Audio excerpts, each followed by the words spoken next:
Okay. Welcome back to Innerland's podcast, where we talk about mental health and all the mental health related issues, and trying to solve some issues by talking about them and showing that vulnerability is not a weakness, but it's a it's a strength one can harness. So today I'm with Mhlengi, one good friend of mine.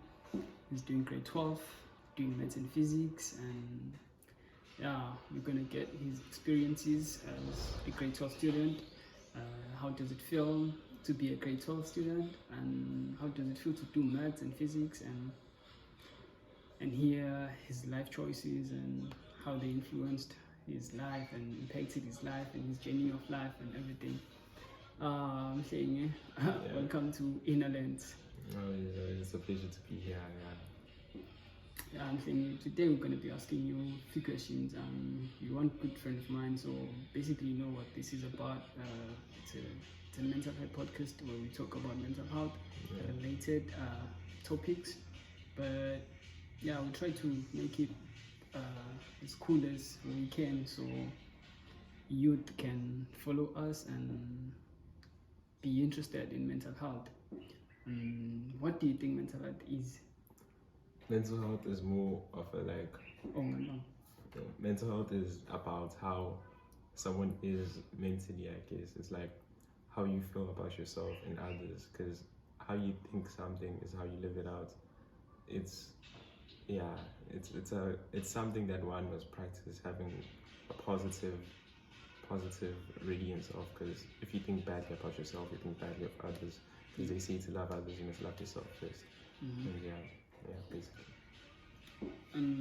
You are doing grade 12, and I can see the intensity grade 12 is like impacted in your life. I can see the changes. You guys have been different since you're grade 12. And what's different from other classes? From other grades?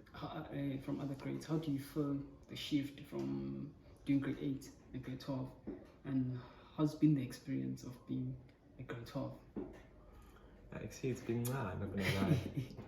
Like, it's fun being in matric, but actually, like, being in matric is a whole lot of difference because, like, your parents are constantly on your neck about applying. Every day it's extra classes, and if you play sports as well, you obviously want to do well in the sports and not neglect it.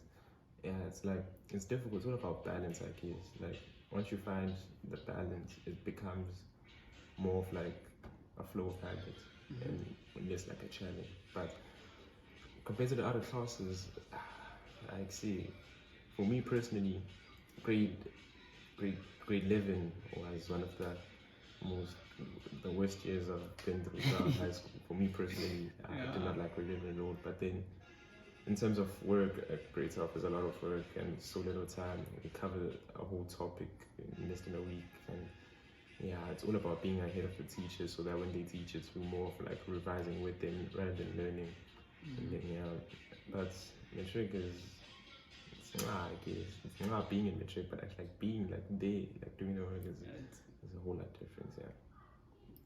Okay, I heard you said it's about balance.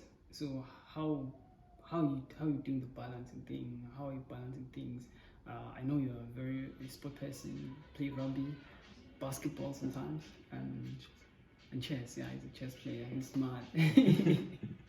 He's a critical thinker. And how do you balance all those things? I'm not gonna sit here and lie and say that I found the perfect balance. I'm still trying to work on it because like I've never had a schedule where I've been freestyling it ever since. So like I'm steady. It still works. Yeah, it still works, but then like it's not up to the standard that I want it to be at. So, but then now since it's been clear, sports season is ended, so now I have more time towards my academics and towards me. Okay. So, but then how I'm managing it, it's good, but not good enough, I guess. I feel like I could do better, but then I still need to like figure out a lot of stuff.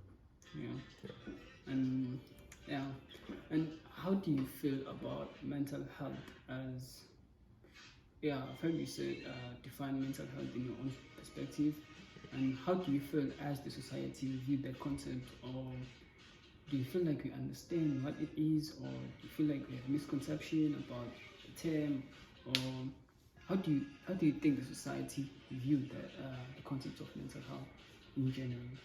Like your observation. People tend to neglect it a lot of the time. They don't seem to speak out about it a lot. I'm not gonna sit here and say that I don't as well, but then like they tend to like neglect it, not focus on themselves as much, because they tend to think that they find where they're at, or when they're trying to improve themselves, they neglect their mental health, which is one of the most important steps you can take in order to better yourself. And but then society just needs to have a more positive eye towards it, because right now it feels neglected. Like it's like something like it'll come along as well, but it won't come along. You need to start with it in order to have a more sustainable read. Something along the way. Okay. I think you've said some interesting terms and things about mental health.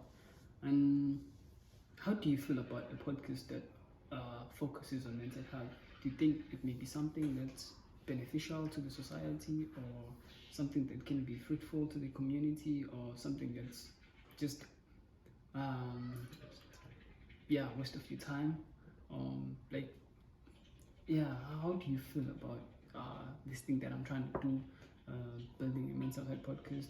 Well, we know that most of the people, especially our age group, focusing on entertainment, and you can see everybody's becoming a DJ, and they do all these funny things as I think expected from us as the youth to be like committing in those our age, 20s, about to get there. And how do you feel? I feel like the podcast is a great concept, because obviously there's no such thing as a bad idea, but it's a great concept. I feel like it will help a lot of people like understand more about mental health, because I don't understand as much. I don't understand it as much as well. I'm just trying to do my best here, helping out a friend. But then I wouldn't say I have a clear understanding, but then like the podcast will hopefully help me to understand more about what goes on in mental health, and it's more than just a way of thinking. Maybe it's like a way of living as well. You never know, truly. But then I feel like it's a great concept. It's not a waste of time. It's a good idea. It's a very good idea, because it also helped the older generation, because I feel like they've also tended to neglect it since back in the days. If you showed feelings or emotions, you'd be considered not as strong, because of the toxic masculinity that was present back then. But then basically they'll be saying you're not a man enough because you cry, because you're vulnerable, because all those, you show your emotions, so that make you not manly enough. Yeah, but I feel like we need to overcome that and like show emotions. Like cry from time to time. It's a good thing. It's a good thing to do. Yeah, but not in front of people, of course. Well, maybe in front of people. That's the toxic masculinity showing off itself. But then, I just enjoy it. And as the youth, it's a different direction to what is expected of us. I didn't really consider like a podcast about mental health, and it was more like the podcast you see nowadays talking about some dumb stuff like 100 men versus one gorilla. I don't get those topics, like 100 women versus accountability, all of that. It's a more clear-cut like wokeness direction, like a wokeness that is actually like instilling something good to the people, rather than pushing down other people and lifting up a certain group and saying it's doing a good thing, rather than it's building up everyone and not causing there to be a division inside and everything. And I think even myself, I can admit that I don't understand a lot about the concept, but I feel like it's something that we've been neglecting for too long. For generations. I think circumstances forced us to end up neglecting it because of our history. And I think also even in me, I'm not even sure what exactly the right direction, but I'm trying to figure things out by talking to people, getting fresh ideas, and like going out there and ask people about how they live their lives and how they think mental health can contribute in saving so many people. Because like I've been looking at the stats, there's this website called SEDEC. I think they talk about it's about depression, anxiety group. Don't. Not so sure about the details, and they give out the stats like people who. I won't say the word because of YouTube, but yes, who do those things that are not good. The number is increasing, especially when it comes to men. They suffer more than women. So there are so many things that I wish I can understand about people, and at the same time, I think it's for myself, like personal experience. I think I've been through difficult times and feeling not understood by people that I think they should understand me, but because of their background, they understood it. they don't understand themselves, so how can they understand me while they don't have the knowledge themselves?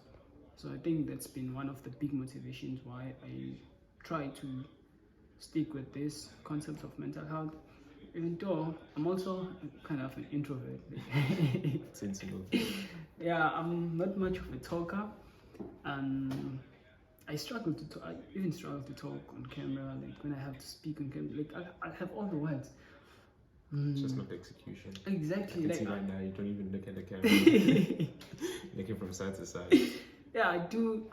I do know what I want to say, but there's that anxiety that I can't get out of it, and sometimes it's crippling. But I think I'm gonna like focus and set my priorities straight and focus and try to do this as much as possible. Like I've been listening to a lot of motivation growing up, doing grade 12. I used to listen to Jay Shetty a lot. There's a guy called Jay Shetty. He used to be a monk. He used to be a monk for I think 2 years, and he came back and started talking about mental health. And I love how he used to define the word of failure. Like failure is just a sign that we need to widen our scope. We need to reflect and look back to the things that we did wrong and grow from them.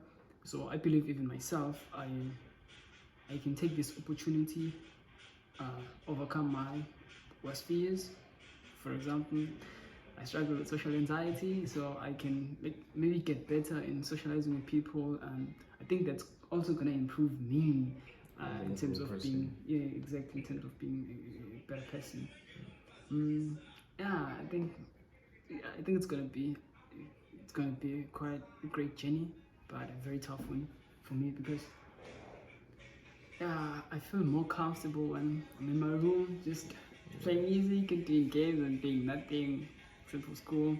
But when I have to go out there, it's a different story. It's a different story. Yeah, but when it comes to you, do you think you've had those experiences yourself, like going through anxiety, depression? Do you think you've faced some of those?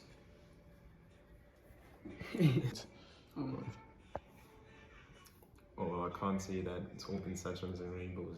I've had some very challenging times, not as much as the next person, but it's challenging in my perspective. I've struggled with managing my time, struggled with putting my time in the wrong people, and being disappointed when you don't deliver on it. But then I've learned how to expect that from other people and keep things to myself for the most part. And then it's been challenging, especially academic-wise, because you feel like you want to do better, but you try, but then it's still nothing. And sometimes you even wonder, what's the point even? But then just remember, you need to do it for your future kids, I guess, those who want to have kids and stuff. But then I feel like this, to other people, this may be just a walk in the park, but to me, this affected me very much. But then I tend not to talk about it because I don't really want to and stuff. It's just I'm excluded from people. I'm the type to be with other people and laugh and all that and help other people get right. But then when it comes to me, I really prefer to stay to myself. Talking and asking my feelings and emotions. None of that.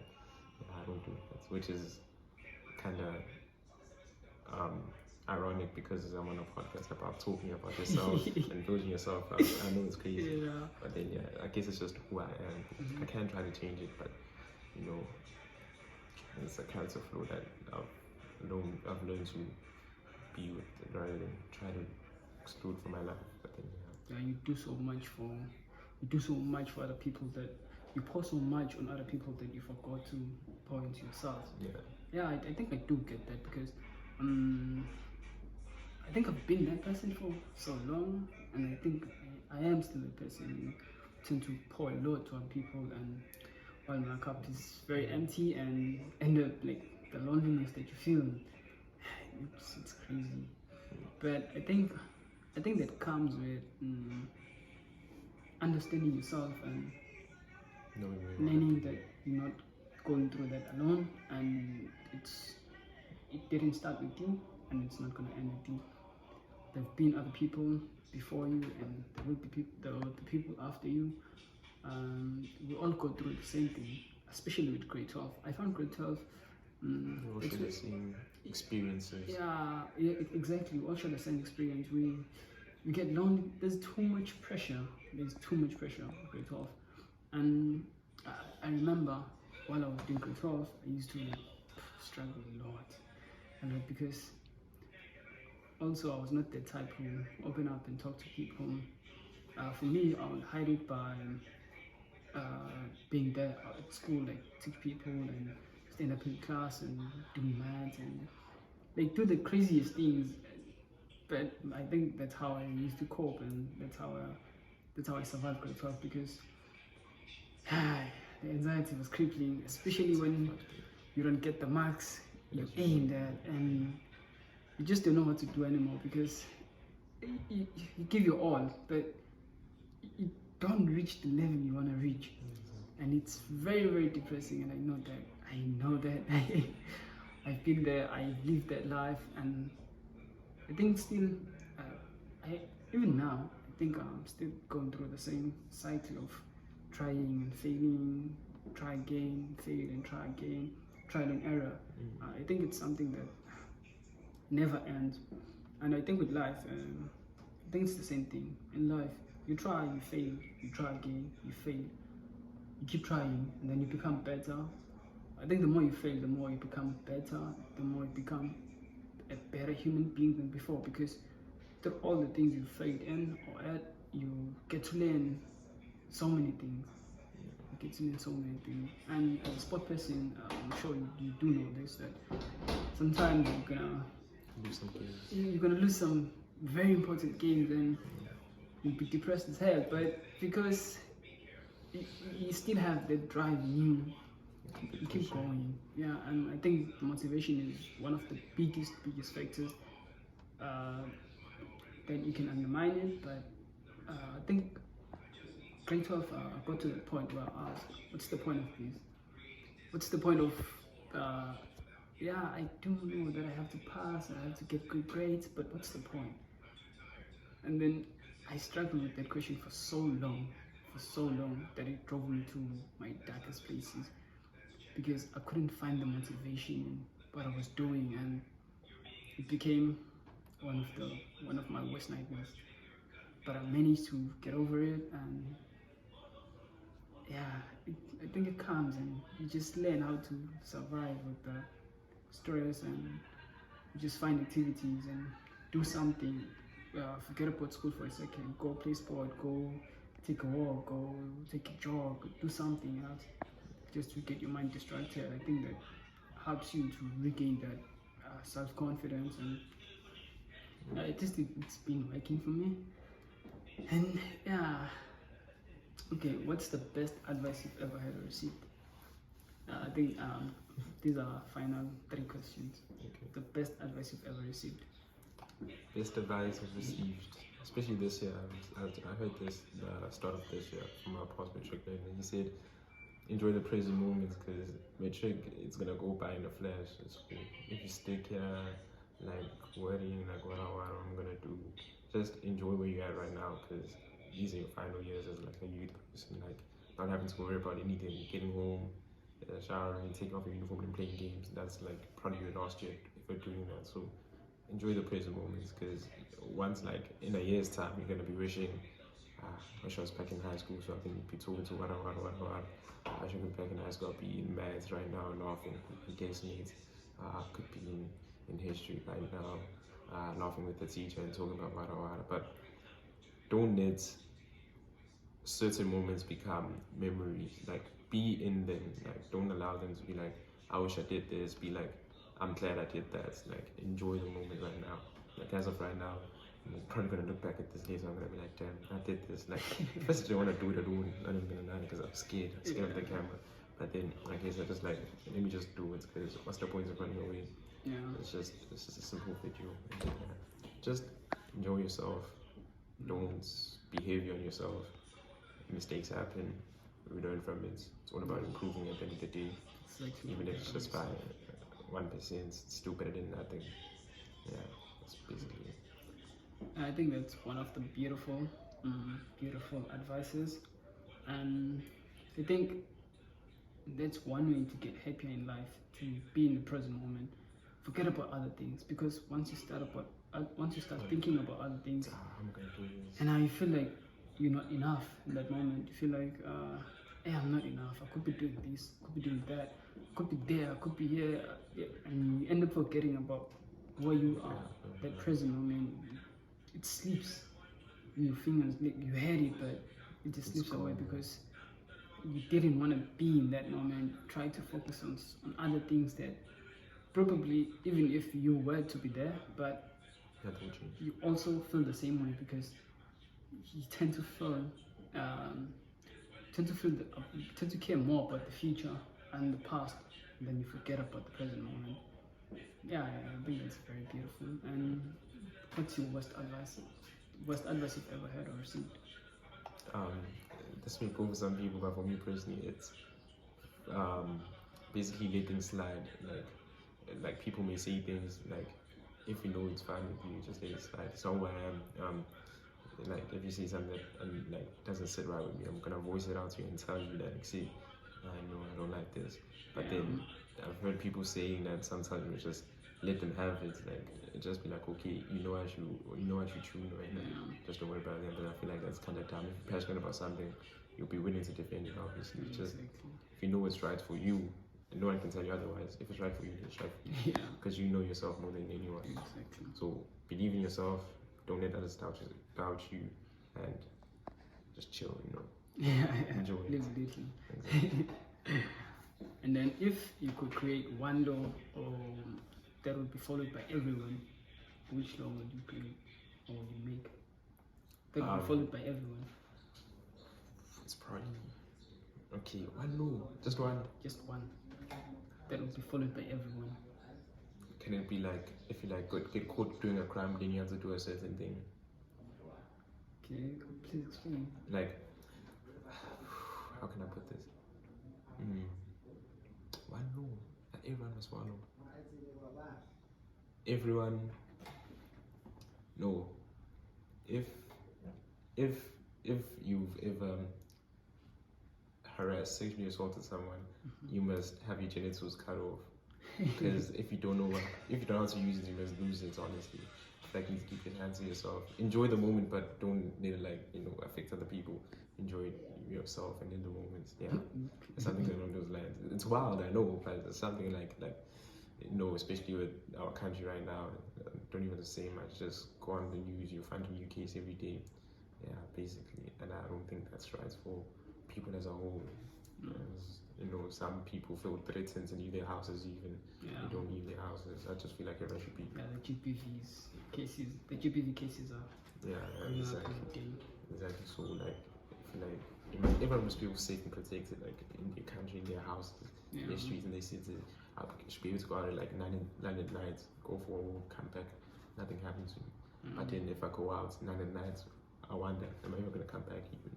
Yeah, something along those lines. Yeah, it's just I thank you very much for taking this moment and share about yourself. I know that's always not easy.